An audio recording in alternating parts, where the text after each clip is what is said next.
مافي كرد ايجو هاتي بن بيكرن جبو فينا ريبر ابو يعني حمو بيوستي كرن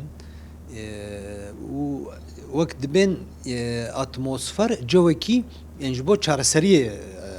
كر يعني فداكاريا مزن هات نكرن ليه ام بنرن دولتها ترك يعني او تشتي قوتن كرد و ترك برانا تكليا 1000 سالية في مسألة چارە سەر ببي ريبر ابو براوري مجلس برلمان و باخفي يك جوانا نهاتا كرن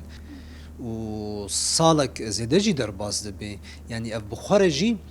ايدي شكو قمانا شيدكي جديته دي ديار كرن هلوستو قراري واجوي ام بيجن يعني داخوياني وهلوستا يا دولة بخشلي يعني تاني بعجبا بغوتنين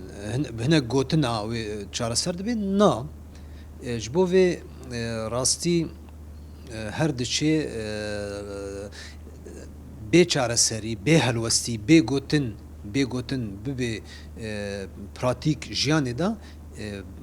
باوەریە دشکێنێ هێڤیە لەواز دکێ و رێل پێشیا ئەم بێژن ڕەوشێن جوداڤە دکێ يعني ji bo vêna pêwîst e yani pêwîst e êdî rastî dewleta Tirk heger dixwaze yani dixwaze vê dozê çareser bike yani demên pir lezgîn de gerek gav bavê jî yani divê mijarê de yani wek însiyatîv û hem jî gelê Kurd û dost û hevalî wî di Kurdistanê û dinyayê de rastî yani wek dibên ev îşareta zingil lê da zingilê tehluka yani ji bo vê destpêkê de yani hem gelê Kurd hem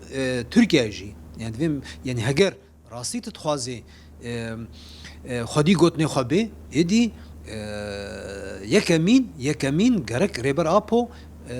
azad bê mavê hêviyê pêkorê yani divê mijarê de yani hem rêber apo hemû girtiyên gobhazara di girtîgehên Tirka de na ji 20 sal û 30 salî de